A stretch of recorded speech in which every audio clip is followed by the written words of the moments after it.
Bonjour et bienvenue dans cette petite vidéo consacrée aux nouvelles fonctionnalités des fichiers blocs du plugin 3 pour EEP17. Pour illustrer ces nouvelles fonctionnalités, j'ai donc déposé 3 sections de voix sur le plan 2D. Maintenant, je vais cliquer sur l'icône marquée un bloc.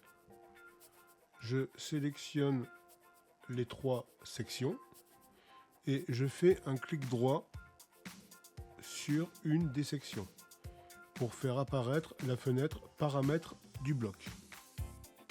Les deux nouvelles options qui nous concernent sont électrifier les voix et verrouillage. Donc électrifier les voix, il y a 4 choix. Le premier, c'est ne rien modifier.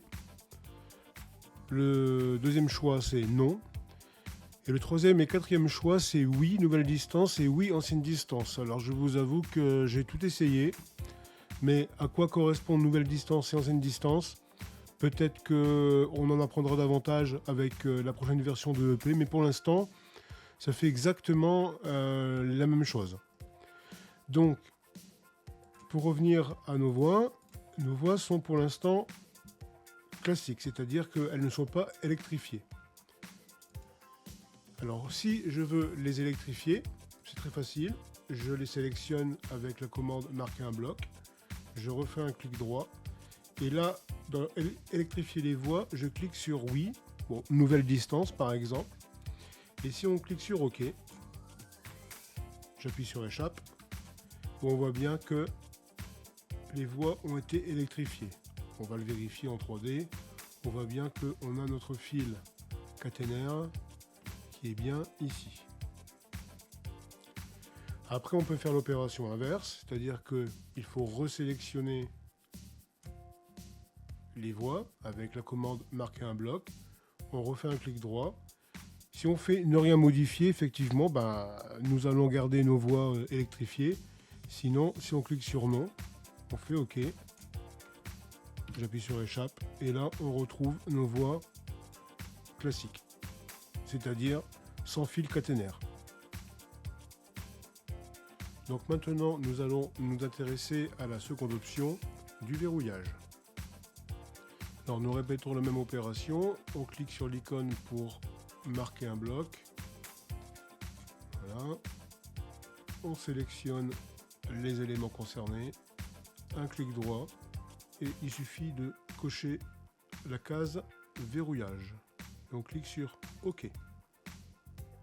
J'appuie sur échappe pour sortir du mode bloc. Et maintenant, évidemment, si je veux sélectionner les voix, je ne peux pas parce qu'elles sont verrouillées. Donc, il y a deux possibilités pour le déverrouiller. Soit le menu éléments et on choisit la commande du menu déverrouiller tous les objets. Ou si on veut déverrouiller qu'une seule voix, par exemple, tiens, je voudrais bien déverrouiller celle qui est au milieu. Dans ce cas-là, on appuie sur CTRL gauche, SHIFT gauche et clic droit sur la voix pour ouvrir ce tout petit menu contextuel dans lequel on a déverrouillé l'objet.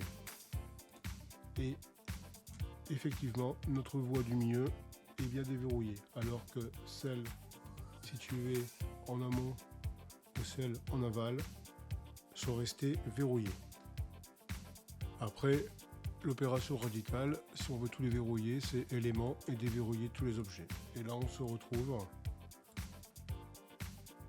dans la même configuration comme au début. Alors, il faut bien comprendre que le verrouillage ne concerne pas l'enregistrement du fichier bloc. Exemple, je resélectionne mes voix, clic droit, paramètres du bloc. Si je sélectionne verrouillage et que je clique sur enregistrer le fichier bloc, bon, on va le faire, je vais l'appeler verrouillage,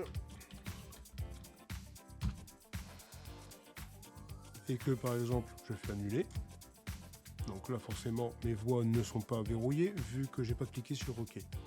Si maintenant je vais chercher le fichier bloc, donc c'est celui-ci, ouvrir, je vais le déplacer, j'appuie sur échappe et on constate que les voies ne sont pas verrouillées, malgré que l'on avait coché la case avant d'enregistrer le fichier bloc.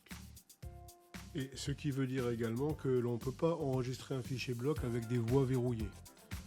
La preuve en image, je resélectionne mes voies, un clic droit, là je fais verrouiller, je clique sur OK pour qu'elles soient effectivement verrouillées.